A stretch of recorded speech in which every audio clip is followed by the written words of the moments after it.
हे दोस्तों नमस्कार। एक बार फिर से स्वागत है आपके अपने यूट्यूब चैनल देव जीके ट्रिक्स में।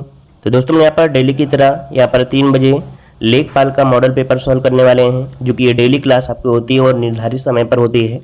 इसके पहले भी हमने लेखपाल के जो ग्रामीण परिवेश है, यूपी जीके है, जीके करंट अफेयर है, आपकी हिस्ट्री पॉलिटी ज्योग्राफी सभी की पीडीएफ बनी, जो आपकी प्लेलिस्ट है वो आपकी बनी हुई है। तो प्लेलिस्ट के माध्यम से अदर वीडियो भी आप लोग देख सकते हैं। तो चलिए स्टार्ट करते हैं। गुड आफ्टरनून सभी को, जय हिंद सभी को, जय हिंद। चलिए रेडी, स्टार्ट किया जाए। चलिए तो स्टार्ट करते हैं। यहाँ पर देख सकते हैं गद्यांश दिया गया है, और आज का जो गद्यांश है वो आपका भक्ति काल से रिलेटेड है, सूरदास जी के बारे में, जो कि अगर हम गद्यांश ना भी पढ़ाएं तो भी इसके बारे में या कह सकते हैं कि इस गद्यांश के बारे में जितने भी क्वेश्चन होंगे वो आसानी से आप लोग यहाँ पर सॉल्व कर सकते हैं। तो चलिए हम लोग यहाँ पर इसके क्वेश्चन सॉल्व करेंगे। यहाँ पर देखिए क्वेश्चन दिया गया है, सूरदास जी कौन से काल के संत कवि हैं। चलिए बताइएगा, सूरदास जी कौन से काल के संत कवि हैं। तो अभी देखा आपने लिखा था कि भक्ति काल से रिलेटेड है, वैसे भी आप लोगों ने हमेशा पढ़ा है कि सूरदास जी हैं वो भक्ति काल से हैं। अगला क्वेश्चन आपसे यहाँ पर दिया गया है, निम्नलिखित रचनाओं में से कौन सी रचना सूरदास जी की नहीं है। सूरदास जी की नहीं है तो देखो इनकी यहाँ 3 महत्वपूर्ण रचनाएं, जैसे आपका सूर सारावली, सूर सागर और आपकी साहित्य लहरी, ये है ना। यहाँ पर रामायणी इनकी नहीं है, तो ऑप्शन क्या हो जाएगा आपका, ए नंबर राइट हो जाएगा। आगे बढ़ते हैं। क्वेश्चन दिया गया है, निम्नलिखित में से कौन सा वाक्य सही दिया गया है। यहाँ पर देखो दिया गया है, श्री राम 14 वर्ष के बाद वन से वापस लौटे। वन से लौटे, देखो यहाँ पर ये वाला, क्योंकि यहाँ पर वापस है, वापस है, वापस है, और लौटना ऑलरेडी है, तो दोनों चीज़ को वह यूज नहीं किया जा सकता है, अर्थात वापस का और लौटना दोनों एक साथ नहीं होंगे। इस कारण से ऑप्शन डी वाला देखिए कि श्री राम 14 वर्ष के बाद वन से वापस लौटे, वन से लौटे, ये वाला राइट हो जाएगा। ठीक है, चलिए आगे बढ़ते हैं। क्वेश्चन आपसे अगला पूछा गया है, वागेश्वरी का पर्यायवाची शब्द इनमें से क्या है। चलिए, वागेश्वरी का पर्यायवाची शब्द इनमें से क्या है। वागेश्वरी होता है शारदा का। किसका होता है, शारदा का। इसका जो ऑप्शन बनेगा वो आपका बी नंबर इसका राइट हो जाएगा। आगे बढ़ते हैं। क्वेश्चन आपसे दिया गया है, बैलगाड़ी में समास कौन सा है। बैलगाड़ी, तो इसे हम लोग बोलेंगे बैल के लिए गाड़ी। क्या, बैल के लिए गाड़ी। और के लिए शब्द क्या है, ये विभक्ति है, और जिस समास में विभक्ति का प्रयोग हो जाता है वो आपका होता है कौन सा, आपका तत्पुरुष समास हो जाता है। तो ऑप्शन क्या बनेगा, डी नंबर जिसका आ रहा है बिल्कुल राइट हो जाएगा। आगे बढ़ते हैं। क्वेश्चन आपसे अगला पूछा गया है, उपाहन शब्द किसका पर्यायवाची है। उपाहन किसे कहा जाता है। चलिए, उपाहन का पर्यायवाची क्या है, तो उपाहन बोला जाता है जूता को। याद रखिएगा कि जूता को ही हम लोग उपाहन भी बोला जाता है। ठीक है, 6 का ऑप्शन बने आपका ए नंबर। आगे बढ़ते हैं। क्वेश्चन दिया गया है, सूक्ष्म का विलोम शब्द इनमें से क्या है। सूक्ष्म का विलोम इनमें से क्या हो जाएगा। सूक्ष्म मतलब बहुत जो छोटा छोटा होता है, तो इसका विलोम हो जाएगा क्या, जो थोड़ा सा बड़ा बड़ा हो, अर्थात जिसे बोलते हैं स्थूल। तो ऑप्शन क्या बनेगा, 7 का ऑप्शन सी हो जाएगा। आगे बढ़ते हैं। क्वेश्चन आपसे अगला पूछा गया है, वाक्य के अशुद्ध भाग या त्रुटि भाग का चयन करना है। अगर कोई त्रुटि नहीं होती है तो डी को चिन्हित करना है। चलिए, यहाँ पर देखो दिया गया है, धनवान को व्यर्थ बेकार में सहायता देकर कोई लाभ ना होगा। देखो यहाँ पर धनवान को व्यर्थ फिर दिया है बेकार, तो व्यर्थ भी लिखा है और बेकार भी लिखा है, दोनों एक साथ लिखना अच्छा बात नहीं है, अर्थात यही गलती आपको ढूंढना था। तो देखो 8 का ऑप्शन हो जाएगा कि आप बी नंबर आपका बेकार, ये शब्द आपको नहीं लगाना है। ठीक है ना। अब यहाँ पर पढ़ेंगे क्या, धनवान को व्यर्थ में सहायता देकर कोई लाभ ना होगा, ये शुद्ध हो जाता है। ठीक है ना। चलिए आगे बढ़ते हैं। क्वेश्चन आपसे अगला पूछा गया है, आध्यात्मिक का विलोम शब्द में से क्या है। आध्यात्मिक का विलोम क्या होता है। चलिए, आध्यात्मिक का विलोम होता है सांसारिक। क्या होता है, सांसारिक। इसका ऑप्शन क्या बनेगा, ए नंबर जिसका आ रहा है बिल्कुल राइट बनेगा। आगे बढ़ते हैं। क्वेश्चन आपसे अगला पूछा गया है, कौन सा शब्द अश्व का पर्यायवाची नहीं है। अश्व के पर्यायवाची अर्थात घोड़ा के पर्यायवाची, और घोड़ा के पर्यायवाची देख सकते हैं घोटक होता है, तुरंग होता है होता है। ठीक है ना। यहाँ पर जम्बूक नहीं होता है। ठीक है, तो इसका ऑप्शन जो आ रहा है भाई सी नंबर वालों, सभी का जवाब सही है, जिसका भी सी नंबर आ रहा है सबका जवाब सही हो जाएगा। आगे बढ़ते हैं। क्वेश्चन दिया गया है, सतसई की समास का उदाहरण है। सतसई की समास का उदाहरण है, तो सतसई यहाँ पर 11 नंबर में। तो देखो यहाँ पर सतसई आपके संख्यावाची में चला जाएगा। ठीक है, 700 का समाहार हो गया, तो सतसई यहाँ पर हो जाएगा द्विगु समास, अर्थात संख्यावाची। संख्यावाची मतलब ऑप्शन डी हो जाएगा द्विगु समास। आगे बढ़ते हैं। क्वेश्चन दिया गया है, दिए गए विकल्पों में से अपेक्षा का अर्थ इनमें से कौन सा है। अपेक्षा का अर्थ इनमें से क्या हो जाएगा, अभिलाषा, स्निग्ध, उपेक्षा या अंधकार। तो देखो यहाँ पर अपेक्षा मतलब जब किसी से अपेक्षा रखी जाती है, अर्थात अभिलाषा। ऑप्शन क्या बनेगा, ए नंबर इसका राइट हो जाएगा।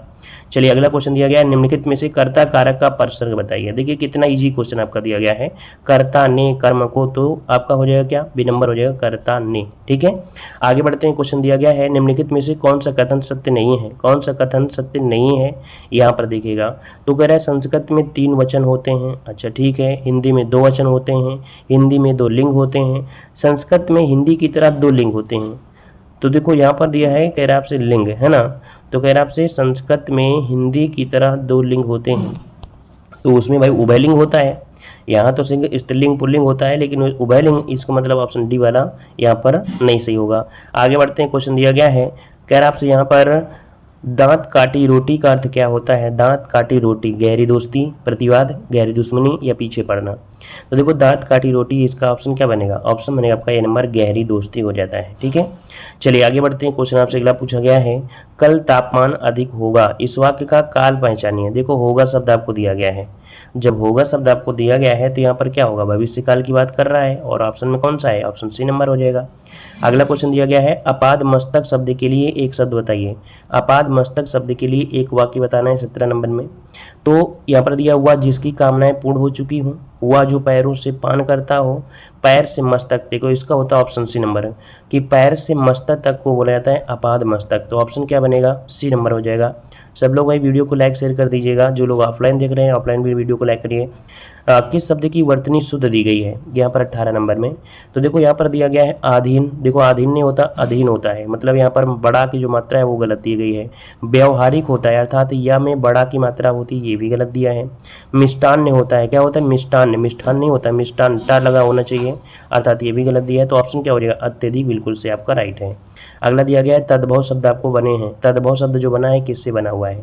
तद्भव मतलब होता है जो संस्कृत शब्दों में कुछ बदलाव होते हैं, अर्थात संस्कृत शब्दों में कुछ बदलाव कह सकते हैं कि थोड़ा बहुत अगर विकृति होती है, तो यहाँ पर ऑप्शन हो जाएगा आपका कौन सा, डी नंबर। ठीक है, संस्कृत शब्दों में जो थोड़ी सी त्रुटि हो जाए या बदलाव वाले होते हैं उन्हें तद्भव कहेंगे, तो ऑप्शन बनेगा यहाँ पर डी नंबर।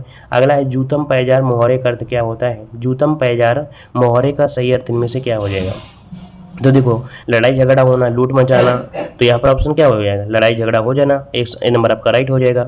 अगला है, सावन हरे न भादों सूखे, लोकोक्ति का अर्थ क्या हो जाएगा, सावन हरे न भादों सूखे। सावन में, तो देखो जब कभी सावन यहाँ पर दिया हो तो कभी लोकोक्ति पूछे तो ऑप्शन में सावन वाला नहीं लगाना है, ठीक है ना।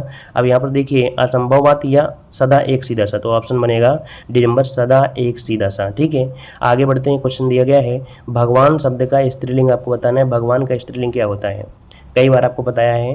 तो भगवान क्या होता है, भगवती होता है। क्या होता है भाई, भगवती। यहाँ पर जिसकी ऑप्शन आ रहा है बी नंबर, आपका राइट हो जाएगा बी नंबर। अगला क्वेश्चन दिया है, आकाश को चूमने वाला। आकाश को चूमने वाले के लिए क्या बोलते हैं, ऊंचाई बोलते हैं, आकाश चुंबी बोलते हैं, गगन चुंबी बोलते हैं। क्या बनेगा यहाँ पर, इसका जवाब आप सभी लोग देंगे, वो भी कमेंट बॉक्स में दीजिएगा कि आकाश को चूमने वाले को क्या कहते हैं। ठीक है, इसको कमेंट बॉक्स में सबको करना है। चलिए अगला है, पुनर्जन्म का संधिविच्छेद क्या हो जाएगा। पुनर्जन्म देखिए रा उड़ा हुआ है, हमने कई बार आपको बताया है, जब रा उड़ा होता है तो रा का हटा देते हैं और इसके यहाँ पर विसर्ग लगा देते हैं, तो आपका बनेगा क्या, पुनः धन जन्म। पुनः धन जन्म, ऑप्शन क्या बनेगा, यहाँ पर सी हो जाएगा। अगला है, कौन सा शब्द आपका तत्सम नहीं है। तो देखो यहाँ पर पार्श, मतलब इसमें रा उड़ा है, ये तो तत्सम है। पाषाण दिया है, देखो सा है तो सा, इसका मतलब ये भी पाषाण आपका, ये भी हो जाएगा। अगला यहाँ पर दिया है पीटक और यहाँ पर पाहुना, तो यहाँ पर 25 का ऑप्शन जो बनेगा वो क्या हो जाएगा, पाहुना हो जाएगा। तो आपका जवाब जो बना वो कौन हो गया, सी नंबर हो गया। आगे बढ़ते हैं, क्वेश्चन आपसे अगला पूछा गया, कह रहे हैं निम्न में से कौन सा भाग राज्य नीति निदेशक सिद्धांतों से संबंधित है। तो राज्य नीति निदेशक सिद्धांतों से संबंधित है, यहाँ पर कौन सा भाग है, 51 नंबर में ऑप्शन देना है। तो देखो आपको आर्टिकल बताया गया होगा कि आर्टिकल नंबर आपके 36 से लेके यहाँ पर 51 तक जो आपके हैं राज्य के नीति निदेशक सिद्धांत आपके हैं, जो कि आपके भाग 4 में दिए गए हैं। तो भाग 4 कहाँ पर है, यहाँ पर भाग 4 हो जाएगा, बी नंबर यहाँ पर राइट हो जाएगा। काफ़ी लोग यहाँ पर आपका दे रहे हैं कितना, तो डी दे रहे हैं, तो ये तो भाई आपका 6 हो जाएगा भाग। ये कितना लिखा है, 6 हो जाएगा। तो भाई लिखा कितना, 4 होना चाहिए ना, तो 4 कौन सा लिखा है, रोमन अंकों में, ये तो सही लिखा है ना।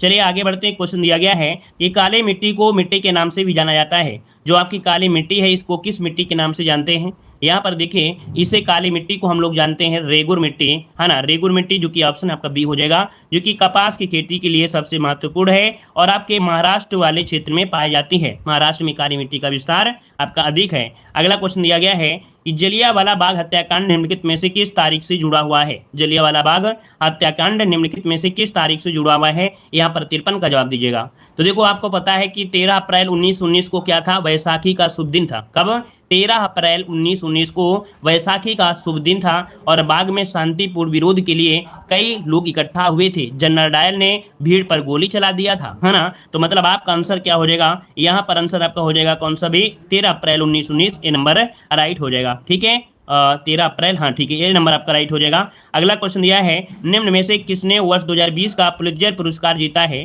वर्ष 2020 का पुलित्जर पुरस्कार जो दिया गया है वो किसे दिया गया है। तो चलिए यहाँ पर 54 का जवाब देना है, आपका आंसर राइट क्या हो जाएगा, 54 नंबर। चलिए देखिए 54 का भी ऑप्शन आप पर आ रहे हैं और आपका ऑप्शन बनेगा यहाँ पर डी नंबर, यहाँ पर उपरोक्त सभी, अर्थात तो मुख्तार खान, यासीनदार और आपकी चन्नी आनंद, इन तीनों लोगों को यहाँ पर दिया गया है, याद रखिएगा। और यहाँ पर आगे बढ़ते हैं, क्वेश्चन दिया है कि खाद्य ऊर्जा को कैसे मापा जाता है।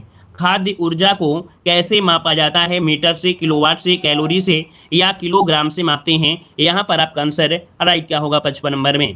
तो देखिए 55 का ऑप्शन सी हो जाएगा कि खाद्य ऊर्जा को हम लोग कैलोरी से मापते हैं, किसे, कैलोरी से मापते हैं। तो ऑप्शन क्या हो जाएगा, यहाँ पर सी नंबर राइट हो जाएगा। ठीक है, क्लियर है। कभी कभी एग्जाम में पूछा जाता है 1 किलो कैलोरी बराबर कितने जूल होता है, तो 4.18 किलो जूल होता है। ठीक है, चलिए आगे बढ़ते हैं। क्वेश्चन दिया गया है, निम्नलिखित में से कौन सा बेरोजगारी का प्रभाव नहीं है, कौन सा बेरोजगारी का प्रभाव नहीं है। चलिए 56 का आंसर को लॉक करना है, 56 का आंसर यहाँ पर राइट क्या हो जाएगा। चलिए भाई फटाफट जवाब दीजिएगा, यहाँ पर आपका सही आंसर राइट क्या बनेगा 56 नंबर में। चलिए तो देखिए यहाँ पर दिया है, जनशक्ति संसाधनों का अपव्यय, आर्थिक अधिभार में वृद्धि, अर्थव्यवस्था में समग्र विकास में बाधा और प्रति व्यक्ति आय में वृद्धि। देखिए आपका 56 नंबर में आप लोगों ने आंसर लगा भी दिया है, लगभग आपका आंसर यहाँ पर डी नंबर है कि बेरोजगारी का प्रभाव कौन सा नहीं है भाई, प्रति व्यक्ति आय में जब वृद्धि होगी तो भैया बेरोजगारी कहाँ से होगी, है ना। तो ऑप्शन क्या होगा, डी नंबर यहाँ पर राइट हो जाएगा। आगे बढ़ते हैं, क्वेश्चन दिया गया है कि गंगा नदी निम्नलिखित में से किस राज्य से होकर नहीं गुजरती है। गंगा नदी किस राज्य से होकर नहीं गुजरती है, उत्तर प्रदेश, झारखंड, उड़ीसा और आपके पश्चिम बंगाल। चलिए 57 नंबर में, 57 नंबर में बताइएगा। देखो गंगा नदी आपकी उत्तराखंड से निकलती है ना, उत्तर प्रदेश में भी आती है, बिहार में आती है, झारखंड में आती है, पश्चिम बंगाल में आती है ना। मतलब आप देख सकते हैं कि आपकी उड़ीसा से नहीं गुजरती है, तो ऑप्शन सी नंबर राइट हो जाएगा। आगे बढ़ते हैं, क्वेश्चन दिया गया है, ब्रह्म समाज के संस्थापक कौन थे। ब्रह्म समाज के संस्थापक कौन थे, तो आपको हमने पढ़ाया भी है कि 1828 में, कब, तो आपके 1828 ईस्वी में राजा राम मोहन राय ने कोलकाता में, है ना, कोलकाता में ब्रह्म समाज की स्थापना किया था राजा राम मोहन राय। ए नंबर आपका राइट बनेगा। आगे बढ़ते हैं, क्वेश्चन दिया है, लद्दाख का प्रशासक और उपराज्यपाल कौन है। लद्दाख का प्रशासक और उपराज्यपाल पूछा गया है। तो अगर आप अभी तक हमारे ऐप से नहीं जुड़े हैं तो हमारे ऐप से जुड़ सकते हैं। हमारा ऐप है देव जीके ट्रिक्स, जहां पर आपको ग्रामीण परिवेश की सबसे बेहतरीन पीडीएफ आपको मिलेगी। यहाँ पर क्या पढ़ना है क्या नहीं पढ़ना है वही चीज़ को भी यहाँ पर देखो हाईलाइट कर दिया है कि कृषि वर्ष 1 जुलाई से प्रारंभ होकर 30 जून तक चलता है। मतलब जो एग्जाम में प्रश्न पूछे गए उनको भी हाईलाइट कर दिया है और बनने वाले जो भी प्रश्न आपके हैं वो भी हमने हाईलाइट कर दिया है। एक बार अगर आप पीडीएफ पढ़ लेंगे तो आप कहेंगे कि जितनी भी पीडीएफ सर के पास हैं सभी पीडीएफ हम परचेज कर लेंगे। सबसे कम दामों में आपको पीडीएफ दे रहे हैं, सबसे जोरदार आपका कंटेंट भी है। हर एक चीज़ आप लोग आसानी से समझ सकते हैं। अगर आप किसी किताब को पढ़ने में आपको दिक्कत होती है, कोई किताब आपके पास है और आप नहीं समझ पा रहे हैं कि कितना पढ़ें कितना ना पढ़ें, या किसी का कोर्स लिया और आप समझ रहे हैं कि कितना पढ़ें कितना ना पढ़ें, तो आप हमारे इस पीडीएफ को आप परचेज कर लीजिए। और इस पीडीएफ में आपको बहुत कुछ दिया जा रहा है, देख सकते हैं कि मात्र 99 रुपये में यहाँ पर कंप्लीट थ्योरी आपको दी जा रही है। साथ में यहाँ पर योजनाएं भी इसी में आपको मिल जाएंगी, यूपी का कुछ करंट अफेयर भी आपको इसी में मिल जाएगा और इसी के साथ साथ 725 एमसीक्यू भी हैं वो भी आपको इसी में मिलेंगे और साथ में 6 प्रीवियस ईयर सॉल्यूशन पेपर भी आपको इसी पीडीएफ में आपको मिलेंगे मात्र 99 में। पूरे 1 साल की वैलिडिटी के साथ है। तो आप लोग हमारे ऐप से जुड़ सकते हैं और जो लोग यूपी जीके यहाँ पर पढ़ना चाहते हैं तो यूपी जीके भी पढ़ सकते हैं। इसमें भी यहाँ पर बेहतरीन आपकी यहाँ पर थ्योरी है उसको भी हाईलाइट किए और साथ में आपके ऑब्जेक्टिव क्वेश्चन भी इसमें रखे गए हैं। तो आप लोग हमारे ऐप से जरूर जुड़िएगा। आप लोग टेलीग्राम से जुड़ सकते हैं, देव जी के ट्रिक टेलीग्राम है, देव जी के ट्रिक हमारा ऐप भी है, तो प्ले स्टोर से आप लोग डाउनलोड कर सकते हैं या लिंक से आपको क्लिक करके भी जुड़ सकते हैं। कह रहा आपसे यहाँ पर कि 73वें क्या दिया गया है, 73वें संविधान संशोधन अधिनियम के लोकसभा में पारित होने के दौरान भारत के प्रधानमंत्री कौन थे। देखो 73वां संविधान संशोधन अधिनियम के लोकसभा में पारित होने के दौरान भारत के जो आपके राष्ट्रपति थे, सॉरी प्रधानमंत्री थे, वो आपके कौन थे? देखो यहाँ पर ये जो आपका 73वां हुआ था कब? 1992 में। कब हुआ था? 1992 में। अगर आपको डेट पता है तो आप लगभग पहुंच सकते हैं। इस समय नरसिम्हन राव थे। कौन? नरसिम्हन राव, जो कि ऑप्शन आपका बी नंबर लगभग आ रहा है, ऑप्शन बी हो जाएगा। आगे बढ़ते हैं। क्वेश्चन दिया है नाबार्ड की स्थापना निम्नलिखित में से किस पंचवर्षीय योजना के दौरान की गई थी? वेरी वेरी आईएमपी क्वेश्चन है। तो देखो आपको पता होगा कि नाबार्ड की स्थापना हुई थी कब? तो आपके 1980 और आपके 85 के दौरान हुई थी। और इस समय जो आपकी छठी पंचवर्षीय योजना चल रही थी, मतलब ऑप्शन आपका बी नंबर है यहाँ पर राइट हो जाएगा। क्या हो जाएगा भाई? बी नंबर यहाँ पर आपका राइट हो जाएगा। ठीक, क्लियर है ना? और आगे बढ़ते हैं। क्वेश्चन आपसे अगला पूछा गया है छोटी माता के लिए दिए जाने वाले टीके का क्या नाम है? छोटी माता के लिए दिया जाने वाला जो टीका है, इसके लिए क्या नाम है? यहाँ पर 62 का आंसर राइट क्या हो जाएगा?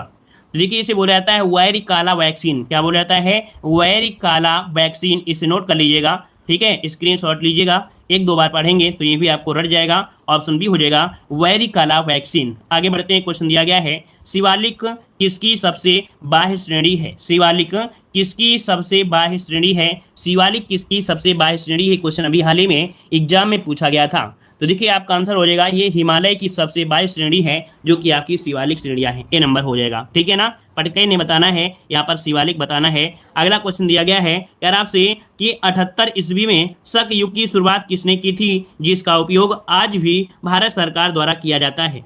देख सकते हैं काफ़ी कुछ लोग ऐसे भी जुड़े हैं जो लोग सिर्फ क्या होते हैं कि अपने आप को एडवांस समझने के लिए क्वेश्चन अभी दिखा भी नहीं है उसके आंसर देने शुरू हो गए हैं। अभी क्वेश्चन दिखा भी नहीं है लेकिन आंसर भी दिख रहे हैं। ऐसे लोगों क्या होते हैं? देश के होनहार बालक होते हैं। ठीक है, चलिए यहाँ पर देखिए आपका आंसर कौन सा हो जाएगा भाई? तो आपका 64 का आंसर यहाँ पर बन जाएगा। 64 का आंसर बी। ये आपके कनिष्क थे। देखो आपको पता है 78 ईस्वी है ना? क्या हो जाएगा? कनिष्क का आपका आंसर राइट हो जाएगा। आगे बढ़ते हैं। क्वेश्चन आपसे दिया है भारत में कितने राज्यों में द्विसदनी विधायिका है? भारत में कितने राज्यों में द्विसदनी जो व्यवस्थापिका है वो कहाँ पर है? तो चलिए द्विसदनी जो विधायिका है वो कितने राज्यों में है? तो देखो पहले आपका जम्मू कश्मीर में भी हुआ करता था, लेकिन जम्मू कश्मीर से हट गया है। तो अब आपके कितने बच्चे हैं? तो आपके 6 बच्चे हैं। तो ऑप्शन क्या जाएगा? यहाँ पर सी नंबर हो जाएगा 6।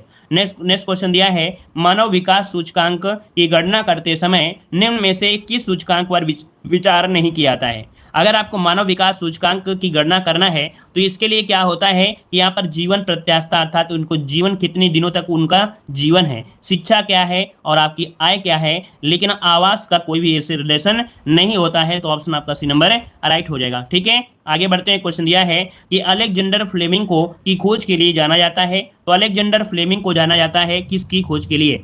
यहाँ पर 67 का ऑप्शन हो जाएगा क्या? तो पेंसिलिन की खोज के लिए जाना जाता है। ऑप्शन बी नंबर यहाँ पर राइट हो जाएगा। ये क्वेश्चन आपका पहले बहुत ज़्यादा एग्जामों में पूछा जाता है, अलेक्जेंडर फ्लेमिंग के बारे में पूछा जाता था। ठीक है ना? और इन्हें नोबेल पुरस्कार भी दिया गया था। ठीक है, इन्हें नोबेल पुरस्कार भी दिया गया था। देखो सेल की खोज किसने किया था? सेल की खोज किया था रॉबर्ट हुक ने, जिसे हुक के नाम से जानते हैं।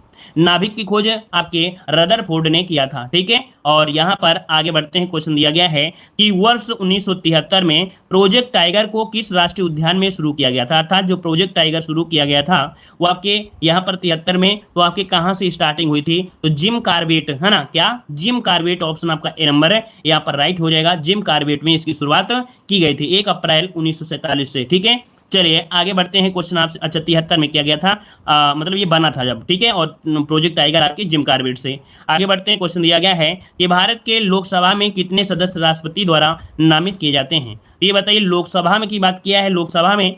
तो अब आपको यहाँ पर देख सकते हैं कि जो आर्टिकल नंबर आपका 331 है, कौन? आर्टिकल नंबर आपका 331 है। इसके तहत 2 राष्ट्रपति आंग्लो भारतीय मतलब आंग्ल समुदाय को नामित करते हैं, लेकिन वर्तमान में अब आपके यहाँ पर नहीं है, अर्थात आंग्ल भारतीय उनको नामित नहीं किया जाता है। लेकिन जो क्वेश्चन है तो उसके अनुसार तो आंसर आपको यही देंगे ना कि ए नंबर आपका राइट हो जाएगा। अगला निम्नलिखित में से कौन सा राज्य महाराष्ट्र के साथ अपनी सीमा साझा नहीं करता है? महाराष्ट्र के साथ सीमा साझा नहीं करता है। वर्तमान में देखा जाए तो एक क्वेश्चन अब इसी प्रकार का बन रहा है, कोई ना कोई राज्य की बात करेगा, कोई ना कोई स्टेट की बात करेगा, है ना, कि उसकी सीमा किसके साथ लगी है। तो आप थोड़ा सा क्या है गहनता से आपको अध्ययन करना पड़ेगा। जो महाराष्ट्र की सीमा लगती है वो आपकी 6 पड़ोसी राज्यों से लगती है और 1 केंद्र शासित प्रदेश से घिरा हुआ है।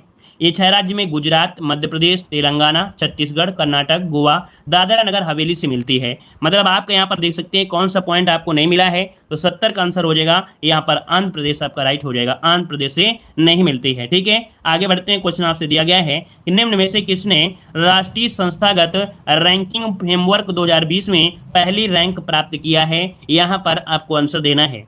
तो देख सकते हैं ये क्वेश्चन आपका पूछा गया है। आईआईटी मद्रास कौन है भाई? आईआईटी मद्रास को रैंकिंग प्रति वर्ष मानव संसाधन विकास मंत्रालय द्वारा जारी किया जाता है। किसके द्वारा? ये जो रैंकिंग होती है मानव संसाधन एवं विकास मंत्रालय के द्वारा जारी की जाती है। तो ऑप्शन बी नंबर इसका राइट हो जाएगा। आगे बढ़ते हैं कि कांग्रेस के किस अधिवेशन के दौरान जन गण मन का पाठ किया गया था? जन गण मन का पाठ किया गया, याद होगा 1911। क्या 1911 में पहली बार जनगणमन को सरला देवी चौधरानी के द्वारा यहाँ पर गाया गया था। और कलकत्ता अधिवेशन जो कि ऑप्शन हो जाएगा ए नंबर आपका राइट हो जाएगा। किसके द्वारा गाया गया था? तो आपके सरला देवी चौधरानी के द्वारा गाया गया था। ठीक है, आगे बढ़ते हैं। क्वेश्चन दिया गया है स्वतंत्रता, समानता और भाईचारे की विचार जिनका प्रस्तावना में उल्लेख है वो कहाँ से लिया गया है? अर्थात जो स्वतंत्रता, समानता और भाईचारे का विचार है ये प्रस्तावना में जो उल्लेख किया गया है लिया कहाँ से गया है? इसको लिया कहाँ से गया है? तो यहाँ पर आपका आंसर हो जाएगा कौन सा भाई? फ्रांस के संविधान से। ऑप्शन बी हो जाएगा। कहाँ से? फ्रांस। वेरी गुड, बहुत अच्छे। यहाँ पर देखिए काफी लोगों के जवाब बिल्कुल आ रहे हैं। यहाँ पर आंसर आपका बी नंबर राइट हो जाएगा। आगे बढ़ते हैं। क्वेश्चन दिया गया है कि अक्टूबर 2020 में किस राज्य ने 90 ब्लॉकों में से प्रत्येक में 2 अटल आदर्श विद्यालय खोलने की घोषणा किया है? अर्थात यहाँ पर याद रखिएगा कि 90 ब्लॉकों में से प्रत्येक 2 अटल आदर्श विद्यालय होंगे। ये कहाँ पर? तो देखिए काफी लोग यहाँ पर जवाब देंगे क्या? यहाँ पर उत्तर प्रदेश, लेकिन उत्तर प्रदेश नहीं है। यहाँ पर आंसर बनेगा आपके उत्तराखंड में। कहाँ पर? तो आपका बी नंबर हो जाएगा, ये उत्तराखंड में है। ठीक है, उत्तराखंड। आगे बढ़ते हैं। क्वेश्चन दिया गया है कि मोतीलाल नेहरू और सीआर दास द्वारा 1923 में गठित पार्टी का नाम क्या था? तो देखिए यहाँ पर आपको पता है 23 में इलाहाबाद में, कहाँ पर? इलाहाबाद में स्वराज्य पार्टी की स्थापना की गई थी। कहाँ पर? इलाहाबाद में स्वराज्य पार्टी की स्थापना की गई थी मोतीलाल नेहरू और सीआर दास द्वारा 1923 ईस्वी में गठित किया गया था। याद रखिएगा, क्लियर है ना? और यहाँ पर आगे बढ़ते हैं। क्वेश्चन दिया है खसरा के रखरखाव के लिए निम्न में से कौन जिम्मेदार होता है?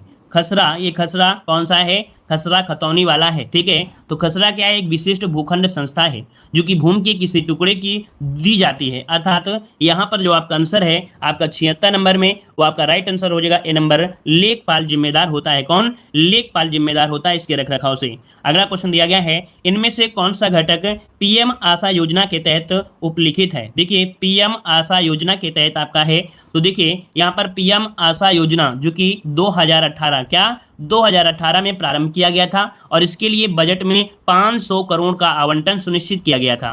तो यहाँ पर जो आपका 77 का ऑप्शन हो जाएगा वो आपका डी हो जाएगा, उपयुक्त सभी। अर्थात मूल्य समर्थन योजना, मूल्य न्यूनता भुगतान योजना, निजी खरीद एवं कास्टिक योजना, उपयुक्त सभी, ऑप्शन डी हो जाएगा। आगे बढ़ते हैं। क्वेश्चन आपसे अगला पूछा गया है कि भारत में निम्न में से किस राज्य में अधिकतम एससी आबादी है? अर्थात बताइएगा जो आपके एससी हैं वह भारत में कहाँ पर आपके हैं? तो आपका आंसर यहाँ पर राइट क्या हो जाएगा? चलिए जवाब दीजिएगा। चलिए भाई वीडियो को भी लाइक शेयर करते रहें भाई, है ना? अगर आपको लगातार क्लासेस लेना है और अगर आप चाहते हैं कि लगातार ऐसी कंटिन्यू क्लासें हम देते रहें तो भाई वीडियो को लाइक शेयर जरूर करते रहिए, मोटिवेट करते रहिए। अगर हम मोटिवेट नहीं रहे तो आप ही समझिए कि फिर क्लास लेने के लिए हम सोचेंगे कि ये ले या ना ले, है ना? फिर यही होगा कि अदर एग्जाम के लोग स्टूडेंट हैं उनकी करने लगे। ठीक है, तो आप लोग पहले से ही कर दिया करें, ऐसा ना किया करें कि आपका जो टीचर है वो डिमोटिवेट हो जाए। ठीक है, वैसे भी आपको पता है जब बच्चे एडमिट कार्ड आता है तब पढ़ाई करते हैं, ऐसे तो पढ़ाई करते नहीं हैं। ठीक है, तो अगर आप लोग चाहते हैं भाई लगातार मोटिवेट अपने टीचर को बनाए रखिए। ठीक है, चलिए तो देखिए यहाँ पर दिया है एससी आबादी, लगभग सभी का जवाब आ गया है 78 में। ऑप्शन ए हो जाएगा आपके उत्तर प्रदेश में जो एससी हैं वो आपके उत्तर प्रदेश में है। कहाँ पर? उत्तर प्रदेश में एससी की आबादी देखा जाए तो आपका 16.6%, कितना? 16.6% यहाँ पर आपका हो जाएगा। ठीक है, और यहाँ पर आगे बढ़ते हैं। क्वेश्चन आपसे देखो कहाँ पर? सीतापुर में देखा जाए तो सबसे अधिक है। कहाँ पर? सीतापुर, उत्तर प्रदेश के सीतापुर में एससी आबादी बहुत है। ठीक है, आगे बढ़ता हूँ। क्वेश्चन दिया गया है 20 बिस्वा निम्न में से किसके बराबर होता है? 20 बिस्वा किसके बराबर होता है, यहाँ पर आपका आंसर देना है। तो देखिए 20 बिस्वा होता है किसके बराबर, तो यहाँ पर आपका आंसर हो जाएगा कौन सा भाई, तो आपका आंसर हो जाएगा 1 बीघा या 2 बीघा, तो 1 बीघा होता है ना। यहाँ पर 20 बिस्वा बराबर 1 बीघा होता है, तो आंसर क्या बनेगा, ये नंबर आपका राइट हो जाएगा। ठीक है, अगला क्वेश्चन दिया है निम्न में से उचित प्राथमिकता क्रम क्या होगा। 80 नंबर में यहाँ पर आंसर को लॉक करना है, आपका आंसर क्या हो जाएगा। तो देखो सबसे पहले ग्राम स्तर में ग्राम सभा है ना, फिर यहाँ पर ब्लॉक स्तर पर आपकी पंचायत समिति, इसके बाद जिला स्तर में जिला परिषद, मतलब ऑप्शन जो हो जाएगा वहां पर आपका आंसर हो जाएगा सी नंबर राइट हो जाएगा। आगे बढ़ते हैं, क्वेश्चन दिया है उत्तर प्रदेश का राज्य पक्षी निम्न में से कौन सा है। उत्तर प्रदेश का राज्य पक्षी निम्न में से कौन सा है। चलिए 81 का आंसर को लॉक करना है। तो देखिए यहाँ पर राज्य पक्षी पूछा है, तो आपका आंसर हो जाएगा कौन सा, सारस अर्थात क्रेन हो जाएगा, है ना, क्रेन हो जाएगा, सारस या क्रेन हो जाएगा। अगर राज्य वृक्ष की बात करता तो हम अशोक लगाते, अगर राज्य पशु की बात करता तो हम लोग बारहसिंघा लगा देते। ठीक है, अगला क्वेश्चन देखिए कितना प्यारा क्वेश्चन आ गया है कि उत्तर प्रदेश को पूर्व में किस नाम से जाना जाता था। उत्तर प्रदेश को पूर्व में किस नाम से जानते, मतलब इसके पहले क्या नाम देते थे, तो यूनाइटेड प्रोविंस, क्या यूनाइटेड प्रोविंस, ऑप्शन सी हो जाएगा, जो कि 1937 में यहाँ पर सी नंबर इसका नाम दिया गया था। आगे बढ़ते हैं, क्वेश्चन दिया गया है उत्तर प्रदेश पंचायती राज संशोधन अधिनियम कब पारित किया गया। उत्तर प्रदेश पंचायती राज संशोधन अधिनियम कब पारित किया गया। 83 का जवाब दीजिए। तो देखो 83 का हो जाएगा आपके 1974 में, कब, 1974 में, ऑप्शन सी नंबर राइट हो जाएगा, सी नंबर। ठीक है, आगे बढ़ते हैं, क्वेश्चन आपसे अगला पूछा गया है। चलिए यहाँ पर आपसे अगला क्वेश्चन पूछा गया है कि बैंकिंग, क्या कह रहा है, बैंकिंग संवाददाता सखी योजना के बारे में निम्न में से कौन सा कथन सत्य है। देखो बैंकिंग संवाददाता सखी योजना के बारे में कौन सा कथन जो है वो आपका सही है, यहाँ पर जवाब दीजिए। आपका सही जवाब इनमें से क्या हो जाएगा। चलिए तो देखिए आपका बिल्कुल सही जवाब कुछ लोगों ने दिया है और कुछ लोगों ने अभी भी यहाँ पर कह सकते हैं तुक्का लगा रहे हैं। चलिए तुक्का ही लगा दीजिएगा, यहाँ पर आपका आंसर हो जाएगा तुक्का वाला डी नंबर। मतलब महिला बैंकिंग संवाददाता मित्र को सरकार द्वारा 6 महीने के लिए प्रति माह 4,000 रुपये दिए जाएंगे। महिलाओं को बैंक से लेन देन पर कमीशन मिलेगा। उत्तर प्रदेश बैंकिंग सखी योजना के तहत 58,000 महिलाओं को रोजगार दिया जाएगा। ऑप्शन डी नंबर इसमें से राइट हो जाएगा। ठीक है, आगे बढ़ते हैं, क्वेश्चन दिया गया है अशोक द्वारा निर्मित भारत का राज चिन्ह सिंह स्तंभ उत्तर प्रदेश में कहाँ स्थित है।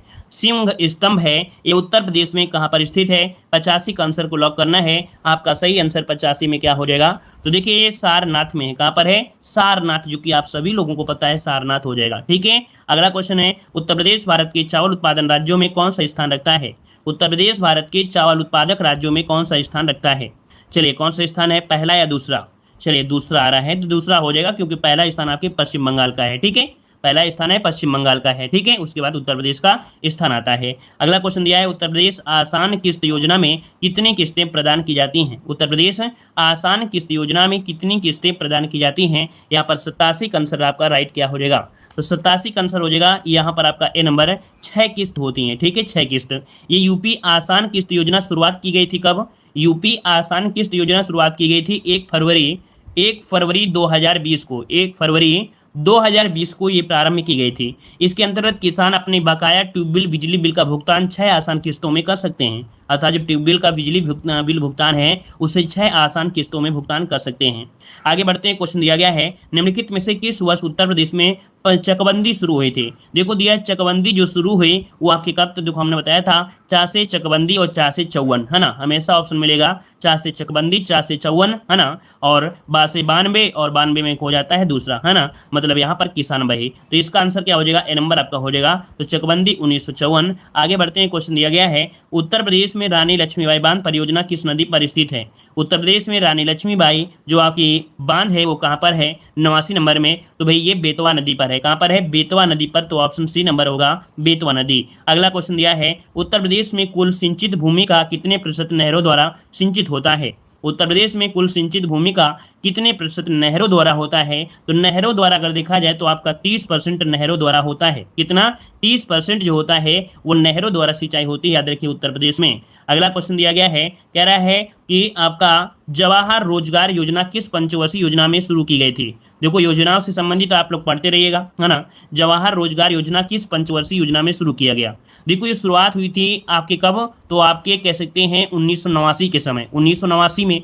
और 1989 की अगर बात करते हैं तो इस समय आपकी 7वीं पंचवर्षीय योजना चल रही थी। कौन सी? 7वीं पंचवर्षीय योजना चल रही थी, याद रखिएगा, ठीक है। राजीव गांधी सरकार द्वारा इस योजना की शुरुआत की गई थी। किसके द्वारा? राजीव गांधी सरकार के द्वारा इसकी शुरुआत की गई थी, डी नंबर।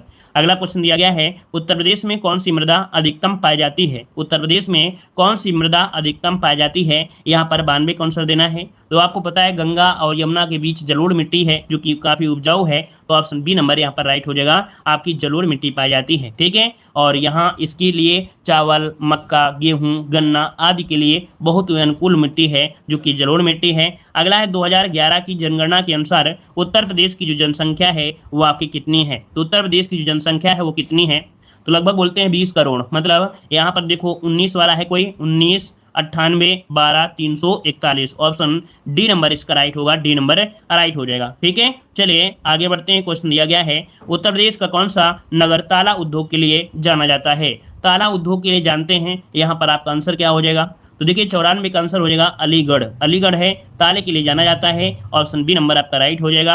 अगला क्वेश्चन दिया है, भारत में शुरू किया गया पहला स्वरोजगार कार्यक्रम का कौन सा था। भारत में शुरू किया गया पहला स्वरोजगार कार्यक्रम इनमें से कौन था। तो देखिए सबसे पहला जो शुरुआत किया गया था स्वर्ण जयंती ग्राम स्वरोजगार योजना। कब? तो आपके 1999, 1 अप्रैल 1999 में यहाँ पर शुरू किया गया था स्वर्ण जयंती ग्राम स्वरोजगार योजना। तो आपका आंसर यहाँ पर ए नंबर है, यहाँ पर राइट हो जाएगा। वर्तमान में इसको किस नाम से जानते हैं, तो वर्तमान में इसे राष्ट्रीय ग्रामीण आजीविका मिशन के रूप में जाना जाता है, याद रखिएगा। इसे वर्तमान में राष्ट्रीय ग्रामीण आजीविका मिशन के रूप में जाना जाता है इसे, तो ऑप्शन ए नंबर आपका राइट बनेगा। आगे बढ़ते हैं। क्वेश्चन आपसे अगला पूछा गया है, उत्तर प्रदेश में दिया सलाई उद्योग का प्रमुख केंद्र है वो आपका कौन सा है। तो देखो बासे बरेली, है ना, बोलते हैं जल गए या भर गए, तो आपका बासे बरेली, ये दिया सलाई कहाँ पर, तो बरेली इसका मुख्य केंद्र है, ऑप्शन आपका बी हो जाएगा। अगला क्वेश्चन दिया है, उत्तर प्रदेश का प्रमुख लोकगीत इनमें से कौन हो जाएगा। तो बताइए उत्तर प्रदेश का प्रमुख लोकगीत आपका कौन हो जाएगा। तो देखो लोकगीत आपका कौन है, धमार तो होगा, टप्पा नहीं होगा, बिरहा, है ना। यहाँ पर क्या हो जाएगा, डी नंबर, यहाँ पर बिरहा होगा। यहाँ पर लोकगीत की बात किया है, लोकगीत, तो यहाँ पर आपको जवाब देना है बिरहा देना है, बिरहा, कव्वाली मत दीजिएगा, ठीक है। आगे बढ़ते हैं। क्वेश्चन दिया है, जमाबंदी से क्या तात्पर्य है। जमाबंदी से क्या तात्पर्य होता है, जमाबंदी। 98 के आंसर को लॉक करना है। जमाबंदी मतलब होता है कि भू अधिकारों के प्रलेख से, क्या, भू अधिकारों के प्रलेख से। देखो जमाबंदी भू अधिकारों का दस्तावेज होता है, मतलब कह सकते हैं भूलेख यूपी सरकार प्रदेश राजस्व बोर्ड का एक क्या है, ऑनलाइन पोर्टल है, ठीक है। याद रखिए भूलेख यूपी क्या है, ये उत्तर प्रदेश सरकार का क्या है, एक ऑनलाइन पोर्टल है जिसके सहयोग से राज्य में क्या होता है, मैनुअल भूमि रिकॉर्ड की समस्या का समाधान सुनिश्चित हो रहा है, तो ऑप्शन सी नंबर आपका राइट हो जाएगा। एक कोड भी दिया गया है यूपी सरकार के द्वारा। अगला क्वेश्चन दिया है, उत्तर प्रदेश में प्रमुख रेल इंजन संयंत्र कहाँ स्थित है। तो रेल संयंत्र आपके कहाँ पर है, यहाँ पर मुगल सराय, आपने नाम सुना होगा, आपके मुगल सराय, जो कि ऑप्शन क्या हो जाएगा, यहाँ पर डी नंबर राइट हो जाएगा। अगर वाराणसी की बात करते हैं तो वाराणसी में डीजल लोकोमोटिव वर्क आपका है ना, तो इसका ऑप्शन क्या हो जाएगा, यहाँ पर डी नंबर राइट हो जाएगा। अगला क्वेश्चन दिया है, निम्नलिखित में से किस फसल के उत्पादन में उत्तर प्रदेश प्रथम स्थान पर आपका है। तो इसका जवाब आप लोग जवाब दीजिए कि आपका सही जवाब इनमें 100 में क्या हो जाएगा। यहाँ पर आपका राइट आंसर इनमें से क्या हो जाएगा, इसका जवाब यहाँ पर सभी लोग जवाब दीजिएगा। तो चलिए सभी लोग जवाब यहाँ पर दे रहे हैं, लगभग सभी का जवाब आ रहा है, यहाँ पर डी नंबर दे रहे हैं। अच्छा भाई, आलू है, गेहूं है ना, जौ भी है, और आपके यहाँ पर उपरोक्त सभी भी दिया गया है, तो लगभग सभी को जवाब आया है, लेकिन अभी कंफर्म नहीं हुआ है कि कंफर्मेशन क्या होगा सब। चलिए सबको लगा देते हैं, यहाँ पर डी हो जाएगा, क्योंकि आपको पता है आलू में रहता है, गेहूं में रहता है, तो एक ऑप्शन बचना है, इसका मतलब कह सकते हैं यहाँ पर डी नंबर लगा सकते हैं, उपरोक्त सभी आपका राइट आंसर हो जाएगा। तो देखिए इस प्रकार से आपका ये मॉडल पेपर आपका कंप्लीट होता है। देखिए स्टार्टिंग से जुड़ा करें, 3 बजे क्लास आपकी स्टार्ट हो जाती है, ठीक है। हमने आपको